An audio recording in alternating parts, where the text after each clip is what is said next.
following KBLA Talk 1580 on all of our socials, then you're missing out. Download our app and find us on Facebook, Twitter, Instagram, YouTube, and on the web at KBLA 1580. That's right. Again, you can find all of our socials at KBLA 1580. We've got a lot to talk about. By the way, if you miss any of our weekday shows in real time, you can always catch up by checking out the podcast of your favorite shows at your leisure. At KBLA Talk 1580, we've got your black. Follow the leader when the leader. Oh my God. Follow the leader. Follow the leader. Follow the leader. Follow the leader. Follow the leader. Lipstick lover, lover, lover, lover, lover, lover, lover. My lipstick lover, lover, lover. I like lipstick on my neck. You let me know I'm your number one select. I like lipstick on my neck. Hands around my waist so you know what's coming next. I wanna feel your lips on mine. I just wanna feel a little tongue, we don't have a long time. Vibes. Talking nasty and I like it. Whisper in my ear, only me you can hear. I seen it Okay. on the back and I'm excited. Tell me what you do when we walk up in the room. Yeah. What I love, Andy, what I love is you always pick the right songs to set the stage. You are checking out RSVP with Jill Munroe here on KBLA Talk 1580. This is the show where we talk entertainment, sports, culture, and lifestyle, all the trending topics and hot headlines that touch upon those different areas and the intersection of such. We are here for the final hour of tonight with our guest, actor Sean Harrison. And Sean was just about to give his thoughts on sort of the tide that is taking place as far as women,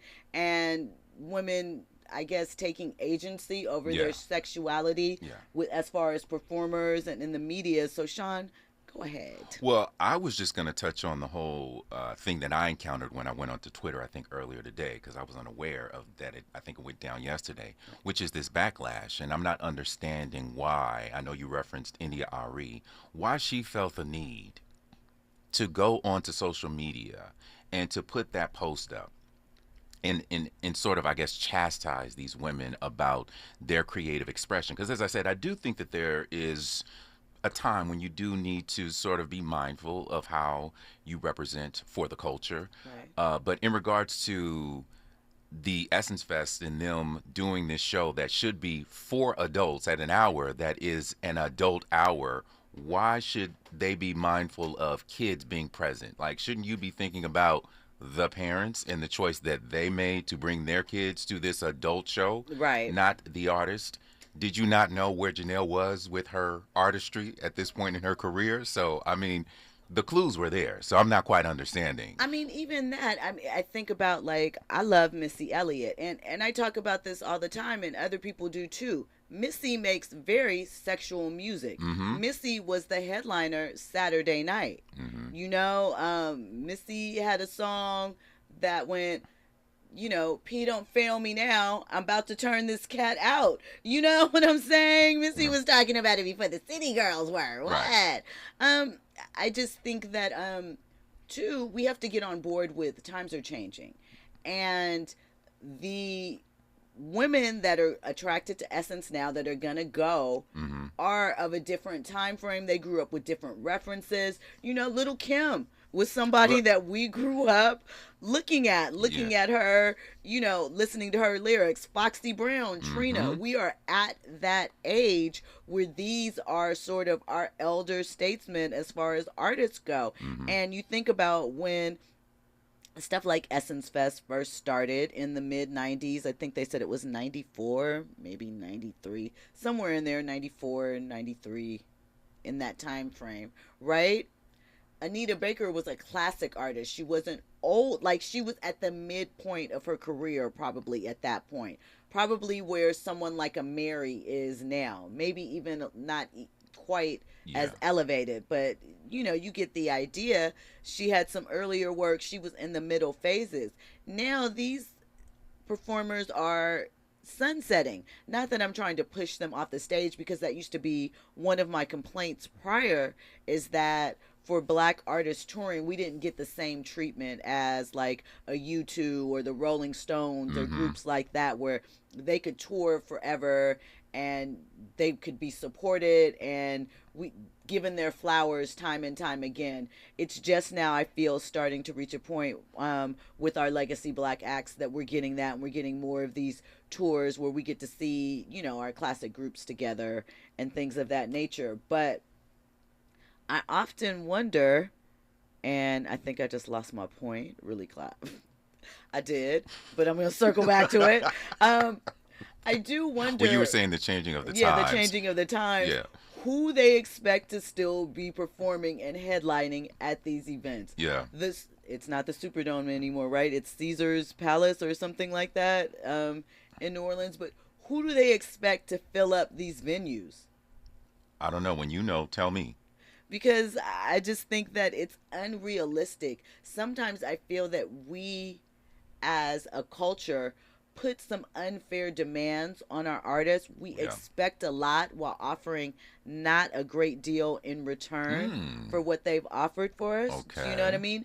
And I say that because they've been performing, some of them, these hits for, let's say, 20, 30 years, right? And maybe they don't perform as often. We know that the fade happens, you know, life happens. You may outgrow an artist. You may not like the direction that they're headed in. You may not have time to dedicate to, you know, music and things of that nature like you did maybe when you were younger. Whatever reason, the relationship changes, right? And like I said, up until a couple of years ago, it wasn't something, you didn't see all of these legacy acts touring extensively. And if you did, it was like sometimes spot dates or clubs, not, you know, like we have now, where we have actual tours, you know, put together in venues that we would like to see them.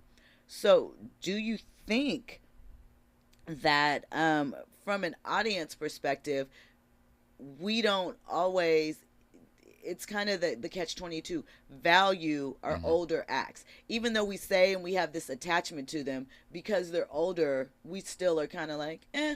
Oh, of course. We don't value them. We discard them. I mean, think about when older acts start to release new music. You just talked about some of the white acts. They can release new music and it'll sell well. In addition to, they can tour, and they can tour and do stadium tours. Whereas our acts, they can't necessarily do that. So I do feel as if we are in a hurry to push people out of the way, because I think as a culture, we always want what's fresh and new.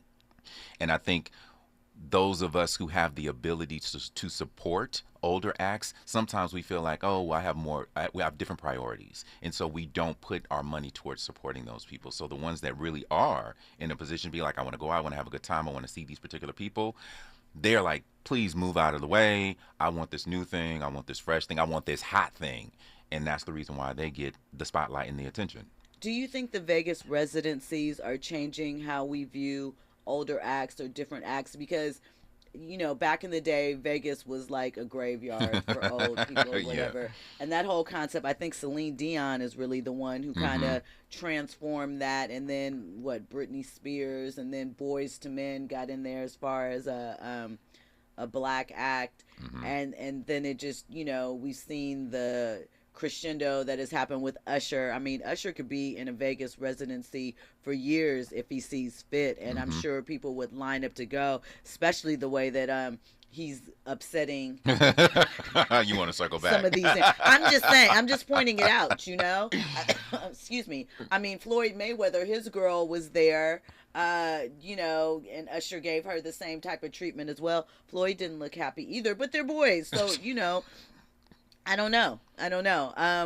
But the point remains that, like, Vegas has a new resurgence as far as what it represents for an artist's career at this point. So do you think that is helping to bring back some respect for these legacy brands or acts? Or I think that contributes to it. I think that we're also in this season of being unapologetically black. There's this celebration of black excellence that I think really was on the rise, or has been on the rise for like the last 10 years. So it's like the culture is being trained to big up and support those who have been pioneers and paved the way for things. So I think that those two things kind of go together with some other elements. That's the reason why. Okay, so that's a good. So they're being trained, Yeah. which isn't a bad thing because you train people, they'll continue it. It just becomes natural. But do you think that a lot of the praise that is heaped, or a lot of the conversations, is just surface? It's superficial. Like people don't really care or have the attachment to some of these things or acts that they really say that they do, but it's just because everybody else is kind of saying it and on board with it. So Now, are you talking about legacy acts, or are you talking about new acts? Or are you talking about everything? just in general, like it just seems like, for example, right? People love Tamia, right? And people always talk about, oh, I love Tamia and the Tamia line dance and all of this stuff. But though Tamia was a successful artist, and I don't know why I picked her, like it just came up there, she wasn't a superstar per se. The way that people profess love for her relationship, why aren't those album sales currently? Because we know people are mostly buying old music or streaming old music. Why aren't they matching up? We know whenever someone hits TikTok and there's a resurgence and it's a TikTok trend, and we see like, I don't know, Kate Bush running up a hill. I know that's not a black song, you guys, sorry. But, from Stranger Things. So we see these moments where it's all of a sudden someone will use it in a soundtrack, or something will happen and that person will be trending. And all of a sudden everybody has had this love for them and appreciation and adoration, and they couldn't wait for somebody else to acknowledge and talk about them. Do you think that that is real, or do you think that a lot of it is just, ooh, they're talking about it, that must be the cool thing for me to do too? I think for the diehard music fans, it's real. And I think that for those who are not diehard music fans and not historians, I think they are just caught up in the excitement of others, and then they're learning. And so they just sort of fake it until they, figure that thing out. So yeah, I think it's a little bit of both. But I think that there are some real fans, which they love to have these conversations. We encounter them all the time on Twitter, like, oh, this person was underrated. They weren't appreciated. So they relish the opportunity for an act like Tamia to be discussed, a Glenn Lewis to be discussed, like, oh, why were they never the big superstar that I thought that they should be because of their talent? So I think it's a combination of these things along the spectrum that just sort of make it feel like, are you BSing? Like, what's going on here? Because I didn't see you talking about this artist last year like this. Well, when we come forward, I have another question along those lines as far as fandom and artists. We're also going to talk about social media sensation Ashley Grayson, who's being accused of not only being a scammer, but a couple of other things that are added to the mix, including RICO charges and attempted murder. We're also going to talk about Vivica Fox and what she has to say about SZA inviting her to be in her Kill Bill video and how all that went down. All that and more, VIPs, when you come forward with RSVP with Jill Munroe. You are listening to KBLA Talk 1580. Trending topics and the hottest happenings. You're listening to RSVP with Jill Munroe on KBLA Talk 1580.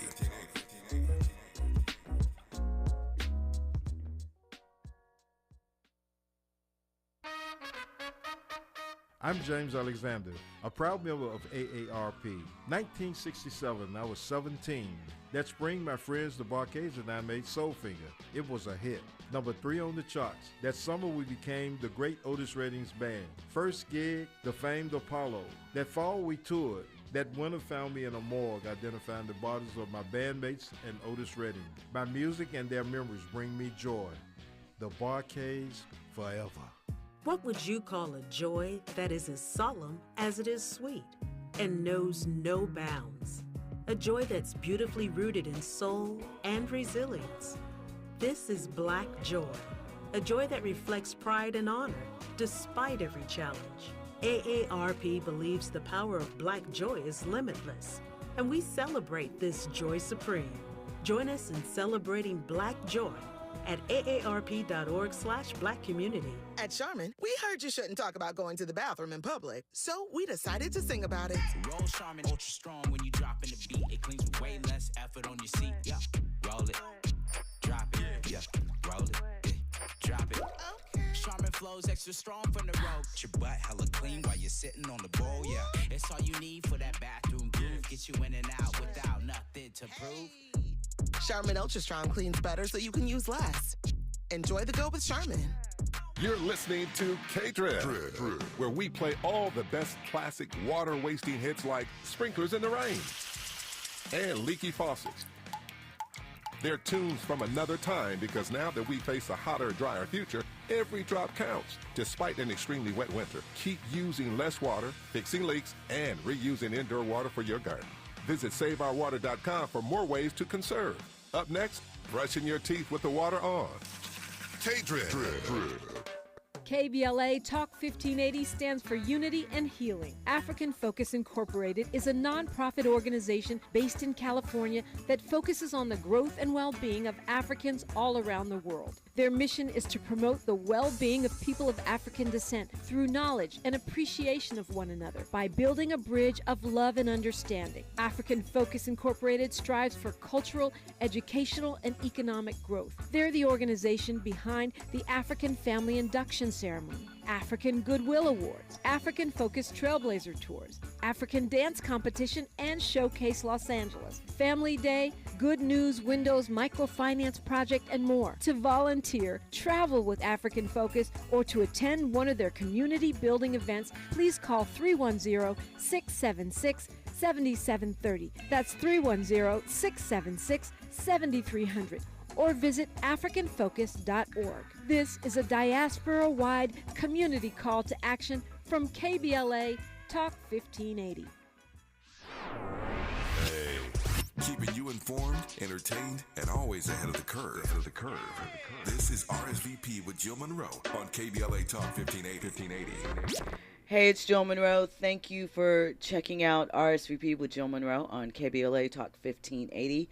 We are sitting with actor Sean Harrison having a discussion about a number of things that we're combining together right now. I guess my sort of spiel is on support of female artists. And because I brought up Tamia, I wanted to bring up another point. Tamia, along with Savannah James, are women that I feel like the collective use to kind of bully other types of women into, see, you should be more like that. See, you should be, these are the perfect archetypes of wives. They don't say much. They look pretty. And see, their husbands are happy and they're respectful. And I think that Tamia is somebody who kind of falls in that category that women utilize. Not just women, that people, because it can come from men or women, utilize to kind of hold up against other women, like, you should be more like her, or, look how she conducts herself, or whatever. They just want to like them, don't know, to your point that we were talking about, don't really know anything about them, but think that they fit a mold. Yeah. And that they want to embrace and be a part of it. And because they don't say much, they're allowed to color in their own lines and heap attributes on them that may or may not be there. That's a good point. But they definitely, those are the type of women I feel like they use to, put in a, like, you heard a lot, this is a few years ago, the comparisons of Savannah James and Aisha Curry when Aisha was being more outspoken. And they're like, why can't she be more like Savannah? Things. I think to me is another one of them, because she was in the industry. She's attractive. She and Grant have had a long-lasting marriage, no scandals. So people, are like, well, they must have the elixir, not knowing whatever they took to get there. That's just really aside. I just was thinking about that. But now. Yes. Are you going to tell me about the scammer? Because that's what I want to hear about this scammer. I'm going to tell you about the scammer. All right. There is a young lady named Ashley Grayson. Okay. And she and her husband were indicted by the FBI for racketeering and attempted murder charges. So, here's the backstory. Ashley has been accused of being a scammer. She is a former post office worker. She claimed to quit her job in 2017 to start her credit repair business. Now, whenever you hear the words, in general, my opinion, not saying it's the case for everything, but when I hear the words credit repair, I immediately think scammer, right? May not be true, but that's what I think, okay? So, she started her business. She tripled her salary, And after she made her first $1 million, she invested her earnings into developing a business coaching company where she would teach people how to make $1 million, and basically in just 40 minutes. So she says, like, you know, other financial gurus that you see on social media, she has a course, and then there's one-on-one membership, and you can pay whatever the steep fees are, multiple thousands, and she's going to share her learnings with you, and you're going to be financially off the hook and make millions too, right? So the first thing that came up is that there were some people that had questions about how Ashley actually acquired her lifestyle. It said that while she is claiming she got her money through whatever these credit repair fixes and investment opportunities, they discovered that she actually received a workers' comp settlement. And they confirmed that she was injured by a conveyor belt and it took off one of her fingers. So she got some money, right? Ashley admitted to that. She then was accused by an ex-client named Sherelle Hodge that she had been scammed by the business coach for close to 6 or 7 figures as far as consulting, and knew other people that were too, right? Well, Ashley decided that she wanted to sue Sherelle, even though there were other people that were making the same claims, right? So during the trial, Ashley allegedly took it a step further.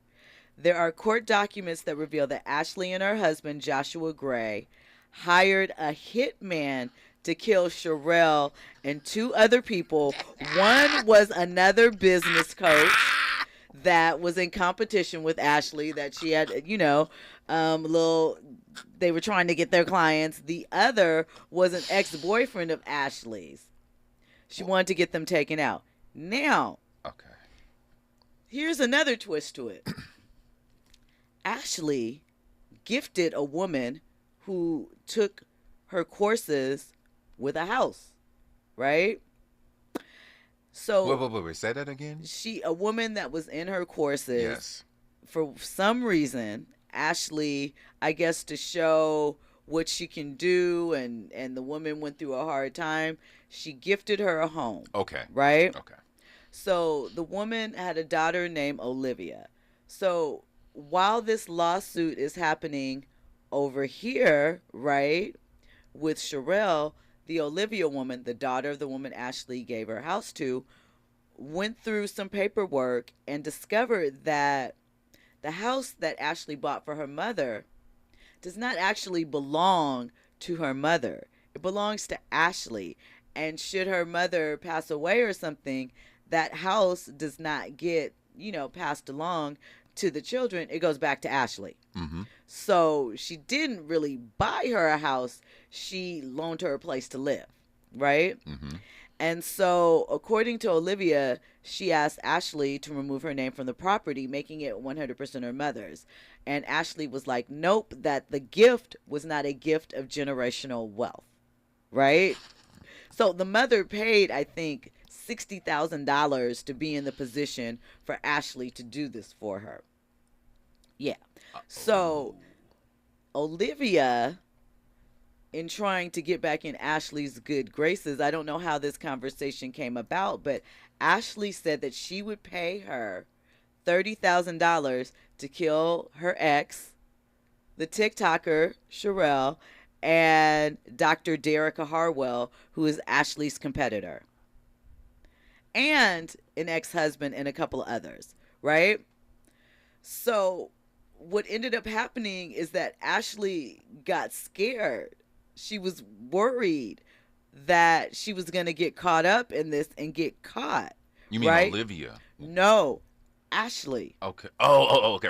Okay. I'm got Ashley, it. the person. Yeah. Brain turned off for a second. Got it. Okay. Olivia's the daughter that was going to pay, but Ashley got worried, like, oh no, you know, I'm going to get in trouble. So, like, people are still complaining about Ashley's courses during the course of this. They're saying they're not getting their money's worth. There was a 30-day money-back guarantee for the course, but the course is like 29 days. So there's really no time to get your money back because by the time you finish the course, the 30 days are over, right?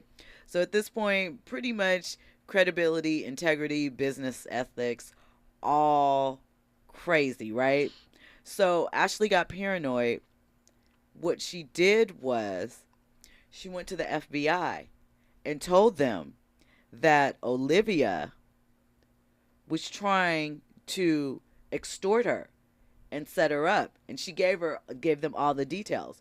Well, of course, the authorities reached out to Olivia, let all the people know, and Olivia was like, oh no, I have the text messages. She was trying to pay me to knock all of these people out.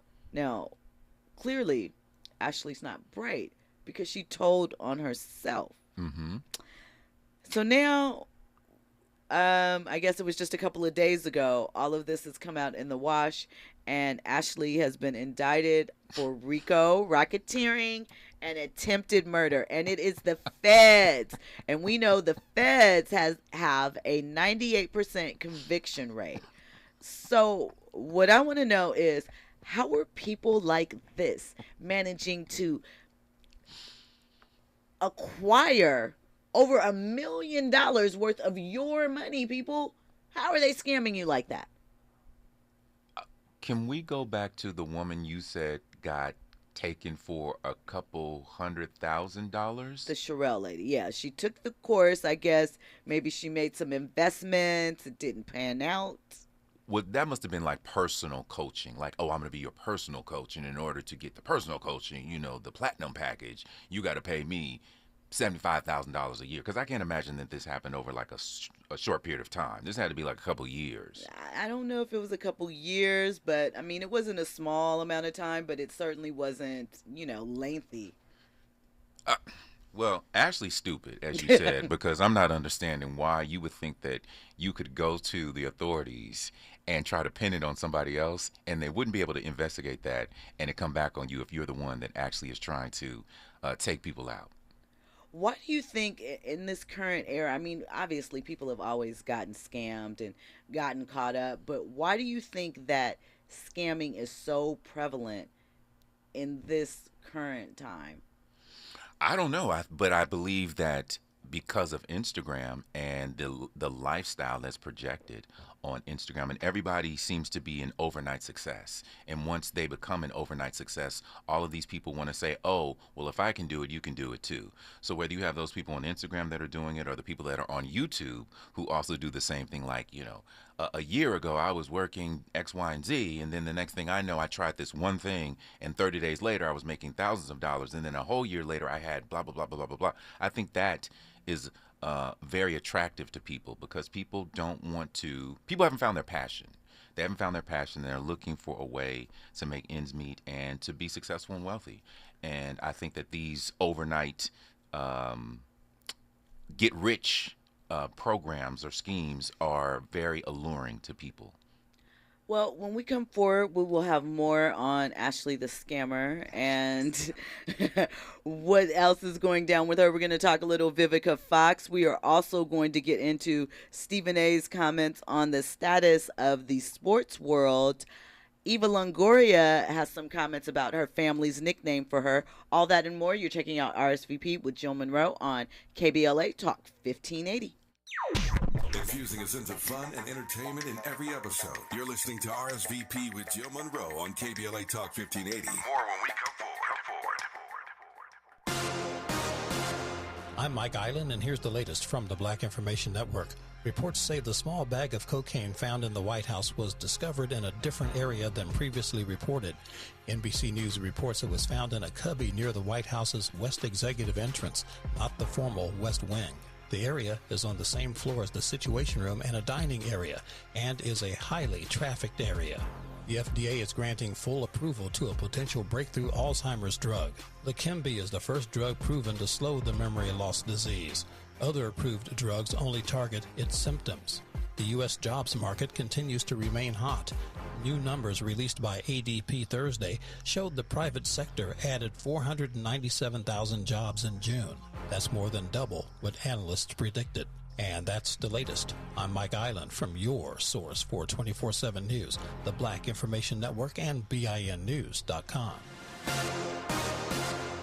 Shop the July 4th savings event at Scandinavian Designs Furniture. Save on hundreds of new clearance markdowns for every room, and for a limited time, save an additional 10% on as-is furniture in store. Plus, save when you shop the outdoor sale. Shop at one of 5 Los Angeles locations or shop online at ScandinavianDesigns.com.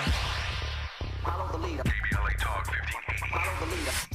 If you're not following KBLA Talk 1580 on all of our socials, then you're missing out.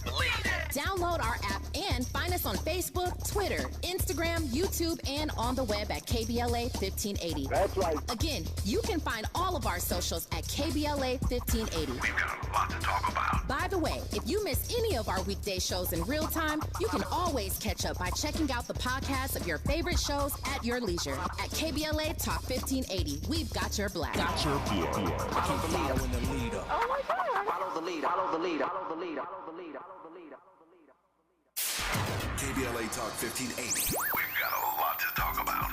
KBLA Talk 1580, connecting you with services and solutions. South Central Youth Empowered Through Action is the youth component of the impactful CBO, known as the Community Coalition. South Central Youth Empowered Through Action has chapters at almost every South LA high school. Say Yeah, as they are popularly known, is located at 80th and Vermont, but serves young people all over South LA. Under the COCO umbrella, they train youth organizers, help underserved scholars prepare for college, and work with students to help them gain admission to top universities. South Central Youth Empowered Through Action fosters teen activism, where young people have led campaigns moving tens of millions of dollars to South LA schools and forcing officials to make AP classes available to students in under-resourced institutions. SCES scholars have taken part in the March on Washington, been published in major news outlets, and been elected to city council.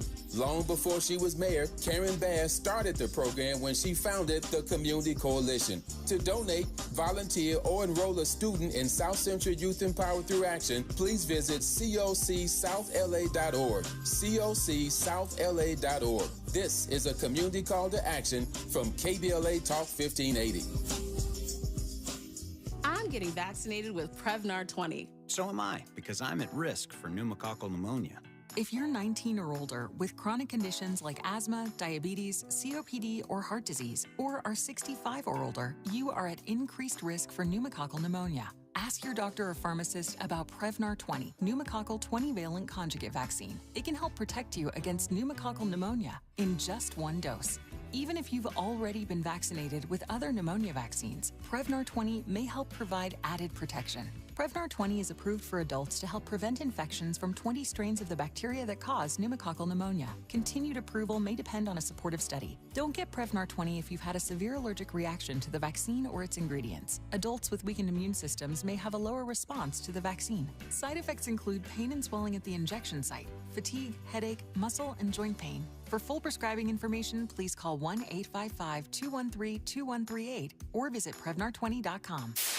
KBLA Talk 1580. We've got a lot to talk about.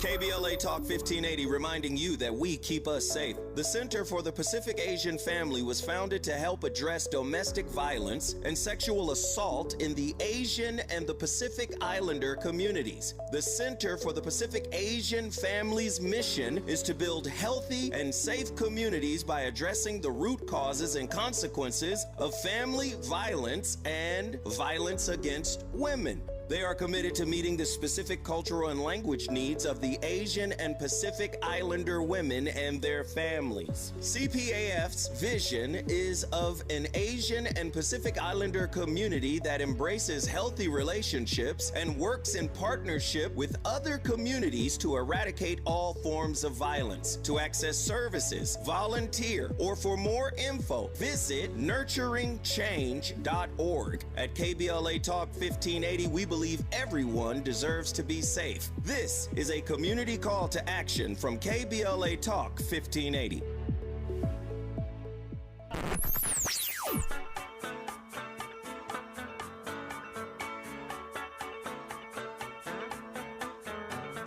This is KBLA Talk 1580. Talk radio that's music to your ears.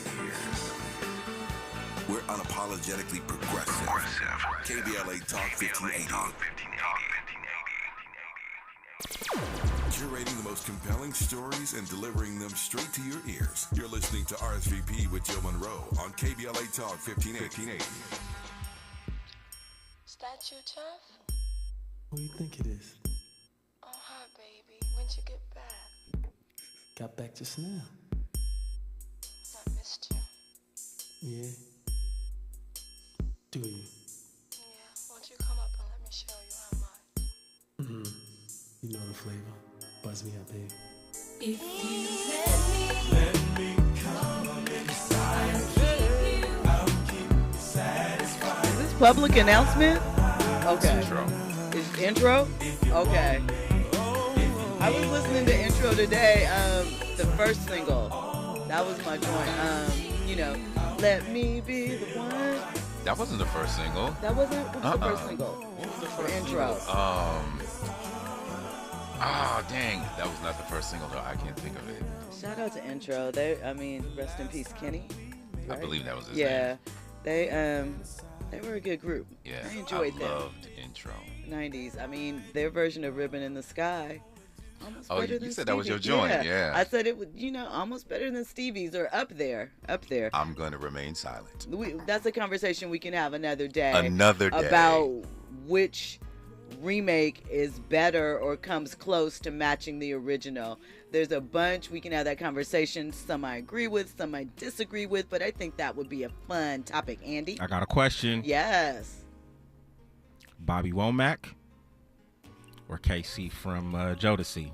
If you think you're lonely now. Bobby Womack. I love Casey's version, but Bobby Womack, yeah. Because it was just like Bobby Womack's version, and maybe it was because I was a little kid when I heard it.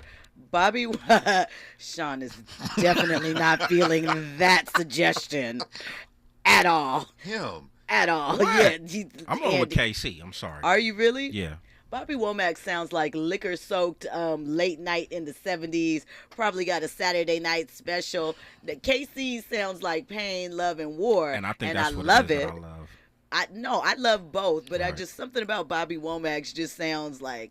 I respect it. You scare me. I can tell that we would be at odds with music, so I'm ready to have that conversation with you. Ooh, okay. With we're me? setting it up. Yes, with you. Yes, we're setting with it you. up. We're With you. setting it Let's up. do it. We're going to bring Sean back. It is a generational thing, too. Let's just put that out there, too. Well, maybe not a generation, just some years. Not a generation, but some years. Yeah. Okay. That could be the right. reason. Maybe. I mean, Casey is my generation. What are you saying? You have both of y'all have a head start over me. Slightly. I mean, but I guess to be fair, the reason why I like Bobby is because it reminds me of being a little kid and hearing that. And I probably didn't make the same connection points. Like, you know what it's about. You understand. But it's just something different. Like Al Green, Love and Happiness. That was my jam as a little kid. I don't know why. I just love that song. Like, I don't even completely understand what that meant, what the concept and the theme of the song was, but I felt it in my little tiny child soul. So, to that point, that's why I'm rocking with KC. To your point right there. Because you felt it in your tiny When child I was soul. saying Casey, now you're just going to keep bringing Casey into this. I mean, what you got against KC? What's going on here? You said better, and we just basically Better beat song. you down. We beat you down. Better version. Mm-hmm. We don't want to hear about Casey anymore. Look, like I said, y'all had a head start, so I can understand why y'all would lean towards the Bobby Womack over the KC. It's all good. I mean, Bobby Womack definitely wasn't my era. It just, it was probably my parents, but it makes you feel that way, you know? So listen, I forgot to mention this when we were having the Keke Palmer discussion, but there is an old video of Keke Palmer on the Steve Harvey show. And she was having a conversation about how Steve always tries to set her up with billionaires. And that she, billionaires aren't necessarily a good person. And she likes what she likes. And Steve's point to her was that she has to quit trying to give a boy your lifestyle that he hasn't earned. And I thought that was an amazing point. And we talk about it oftentimes with women that are more financially sound than the men that they come across.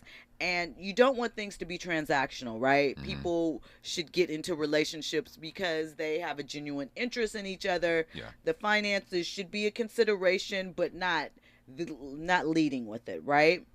But as a woman in entertainment, who we have seen women be taken out because of their relationships with men, we've certainly seen them battle financial hardships because of that. From Aretha Franklin to Mary J. Blige, they've been taken advantage of. Do you think that Steve had a fair point that and feelings for Steve aside, you can share what those feelings may or may not be. I will not. You will not. Okay. But do you think that he has a valid point for women that are more established, or, the dating dynamics are changing? We spend a lot of time, if you are on any social media, with discussing the dating habits between black men and women, and the relationships sound really sad, sounds really bad, they're not coming together in the right way. But do you think that it is much harder for a woman of a certain means or a certain income level to be as free giving as we expect for a man that would be in that same circumstance to do? Oh, for sure. I think that it actually is sound advice that Steve gave to Kiki, and she would have been a wise woman to listen to that, because I've actually seen it play out with people that I've known in the industry, and more often than not, those relationships had an expiration date, because when you give that person a leg up, it's not to say that there isn't a connection there, but there is a power dynamic that comes into play that ends up contributing to the demise of the relationship.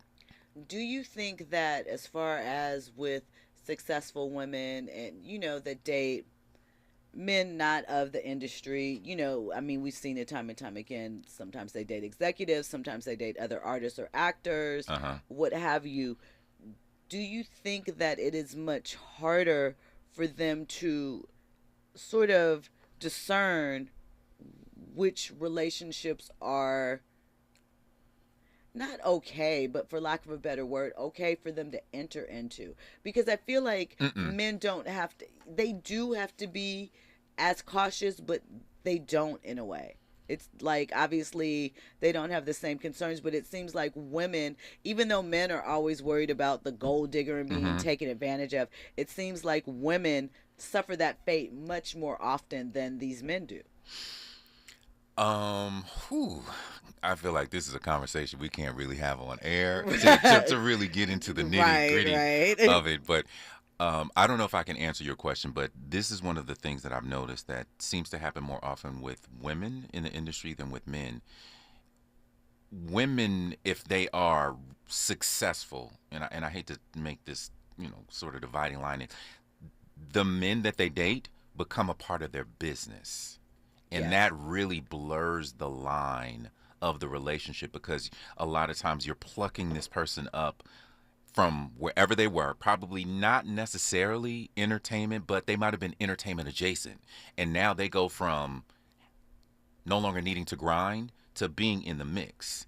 And not just being in the mix, being in a power position in the mix. And so it's this weird thing that happens. And so that's, I think, one of the things that leads to them being taken for is, why is this dude on your payroll now? Like, why is this dude now your business manager, your road manager, your whatever? He didn't have that expertise before you hooked up with him. So what's going on here? Do you think that it is a thing where women need to feel protected when they're in the industry? We know that there are certain things that, you can encounter, whether it is aggressive men or just, all of the what things were those women, how were they being protected before that man got there? A manager that may or may not have been taking advantage of them as well, or that they can't stand up to, that is controlling in its own way or shape?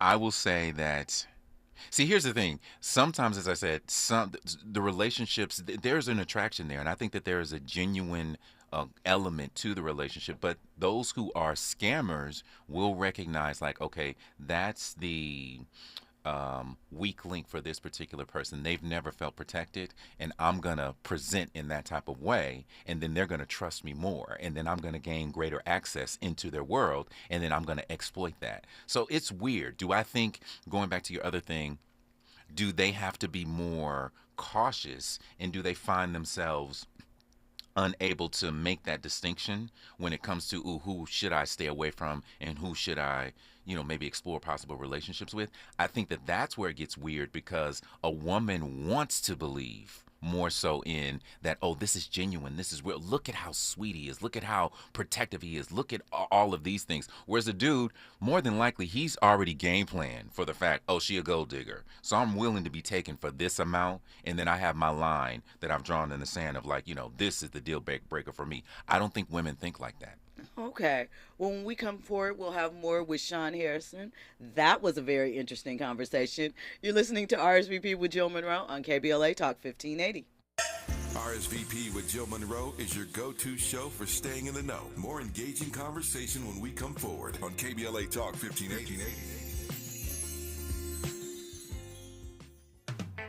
The Los Angeles Urban League helps African American and others in underserved communities achieve true social parity, economic self-reliance, and civil rights. For over 100 years, Los Angeles Urban League has ensured our communities have access to careers with living wages, opportunities to start and grow businesses, and clear pathways to personal and professional growth. Programs like BizCamp, Construction Career Academy, Bob Business Ready, and B-Warp. The Black Wealth Attainment and Retention Program are examples of the ongoing events designed to make our centennial mission to rebuild Black Wall Street right here in LA a reality. To sign up for our newsletter or to support the Los Angeles Urban League with your time, talents, and donations, visit laul.org. That's laul.org. The Los Angeles Urban League is a proud sponsor of Urban Family Focus, Saturdays at 7 a.m. on KBLA Talk 1580. Have you heard about Lendistry? Lendistry is a national Black-led small business lender that is headquartered right here in LA. Once you've started your business, Lendistry provides flexible financing options starting at $50,000 to help you access the affordable capital needed to grow. Visit lendistry.com/KBLA to learn more. Want my secret for how to prep for summer getaways and get-togethers and get everything for less? Get to Kohl's. I just went and saved an extra 20% on sunny day essentials, like tees for my husband for $9.99, an adorable sport for my daughter, plus all the grilling tools we needed for a great barbecue. So get to Kohl's and save on cool finds for hot days. You'll thank me later. Select styles, 20% offer ends July 9. Some exclusions apply. See store or Kohl's.com for details. KBLA Talk 1580. We've got a lot to talk about. KBLA Talk 1580 joins you in standing for voting rights. When We All Vote is a leading national nonpartisan initiative on a mission to change the culture around voting and to increase participation in each and every election by helping to close the race and age gap. Created by Michelle Obama, When We All Vote brings together individuals, institutions, brands, and organizations to register new voters across the country and advance civic education for the entire family and voters of every age to build an informed and engaged electorate for today and generations to come. When We All Vote empowers their supporters and volunteers to take action through voting, advocating for their rights, and holding their elected officials accountable. Please visit whenweallvote.org to stand up for your rights, voting rights. This is a community call to action from KBLA Talk 1580. Now back to more captivating conversation on RSVP with Jill Munroe. You are checking out RSVP with Jill Munroe. We are almost at the end of the night. We have had, an interesting night. We talked a little bit about cannabis and athletes. We talked about gender roles a bit. We talked about scammers. And our final topic for the evening is about Eva Longoria. Eva is an actress of Desperate Housewives fame. She just directed her first movie, Flamin' Hot, which is... She directed that. She did direct that. Oh, wow. Okay. All right. All right, moving on. So she just directed her first movie. So in a recent interview, Eva was sharing how growing up as a child within her family, I think she has two or three older sisters. All of her sisters were blonde, sort of hazel eyes, lighter, fairer skin, right? And Eva is obviously short and dark hair, morena. And she said that her nickname, and pardon me because I did not write it down in Spanish, but that the family nickname for her was the ugly dark one. Nah. Right? Because she did not have these attributes, right? And so she said for her, because she internalized that. Like she said that it was said with a tone of endearment. We all know, families can give you those nicknames that are really kind of hardcore, but it's supposed to be out of love and things of that nature. But for her, it translated into literally the ugly dark one. So she said what it caused her to do was to work on her personality, and that's why she became the funny one and the funny sister. And she said in the long run that it did her more harm than good. But I mean, not more harm than good, more good than, harm and whatever. And the interesting thing is, if you see a photo of her and her sisters currently, let's just say that Eva won on all fronts at the end of the day. But I want to ask you, do you think that terms of endearment that still hurt our feelings, that might be racially charged or, picking on your thing, do you think that that makes us tougher? Because we often talk about how sensitive this generation is and how there's an overcorrection as far as politically correct and things like that. Do you think, these things still are character builders for people to make them in the long run, when they get older, tougher, can handle the challenges of the world, that they throw at them better? Do you think that that is a factor, or do you think it's just mean and people should stop?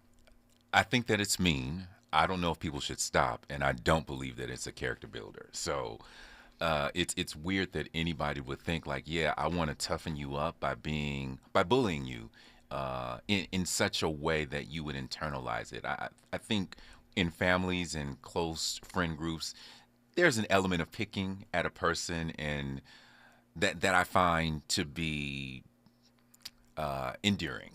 But then I think that there is a scope of it where it goes a little too far, especially in families. Like if you really drill down and you keep going after that thing, because I think a person will let you know, like, we've gone too far. And when people keep going beyond their limits, that's when it becomes too much, to the degree where you're saying someone like Eva started to internalize those things, and we don't know what she was thinking about herself on top of, or underneath, what was being heaped on top of her. And so it's interesting that for someone who's so beautiful to think that her family was basically telling her, you're dark and ugly. Right. Like, what? Right. Come on. Listen. So kind of along those lines, there's a rapper, Blueface. You may or may not have heard of him. I know that's not your element. I know via Twitter, but I don't know anything about his music. Him and the lady that's always trending because of the situation. Krishan. Well, right now they're separated, but Krishan is pregnant, and she leaves her tooth out every now and again. But Blueface has a child with another young lady named Jaden. And so in a recent video that he posted online, he was in the house. Jaden was in the house. There were some strippers getting buck in the living room, and he went to the pantry, and their little son, I guess the kid is about 5 or 6, was in there looking for chips. Yeah. And Blueface was like, it's all this booty cheek in the living room, and you in here looking for chips. Are you gay? And this kid is like 5, 6, no older than 7 or 8. I'm not really certain how old he is. Okay. And the kid is looking like, I just want some chips, and he's like, and he kept asking him, grilling him, and it kind of to the point about nicknames and teasing and things like that. Like, I feel like that type of behavior was common, in certain black households, as far as the men trying to really push this masculinity or setting up these type of situations for kids. But my question to you is, when we see this on the internet, right?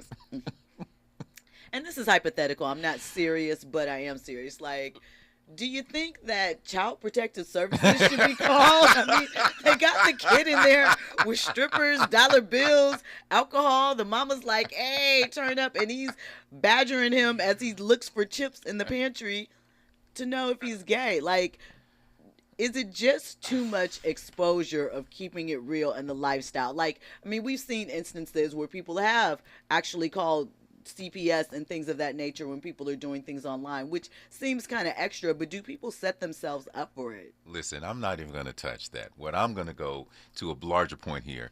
People should have to get a permit to have children. Everybody should not have, no, seriously, everybody should not have kids. And these kind of situations that you're talking about, I think exemplifies the reason why everybody should not have kids. Like, what the hell is wrong with this dude? No idea. On Twitter, Twitter and Instagram, social media. Then, like, my part two to that is that we're not new to social media. We know about the benefits and all of that, and we know people will push the envelope. But I don't understand why people continue to do things on video that they can go to jail for. But that's a generational thing. This generation, they grew up with social media, so they believe that it's like their family album, photo album, that is, and so they want to show everything. Whereas our generation is like, oh, no, I'm not putting that out there. Like, what are you doing? I mean, we know if the apocalypse comes, I'm riding with Gen X all day, baby. They knew how to get home. They were latchkey kids. We had to make food, make sure we didn't die. Yeah. We didn't have seatbelts. There was no after-school care. We dealt with asbestos and all of that other stuff.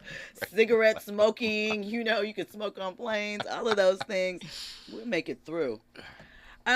Thank you for checking out RSVP with Jill Munroe. I hope that you have enjoyed tonight's show. Obviously, today is my Friday, so coming up tomorrow will be the best of RSVP with Jill Munroe. After we come forward, the next voice. I know, after we come forward. That's such a, tripped up on words. But, when we come forward, when you come forward, because actually it won't be me. We'll be gone. You will hear the best of KBLA up until tomorrow morning when Dominique DePrima will be in again with First Things First. So, once again, thank you for rocking with us this week. Download the app, leave me a voice message, hit us up on the socials, KBLA 1580. I saw you burning up the chat. Tell a friend to tell a friend to tell a friend to tune in next week to RSVP with Jill Munroe here on KBLA Talk 1580.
KBLA 1580 Santa Monica.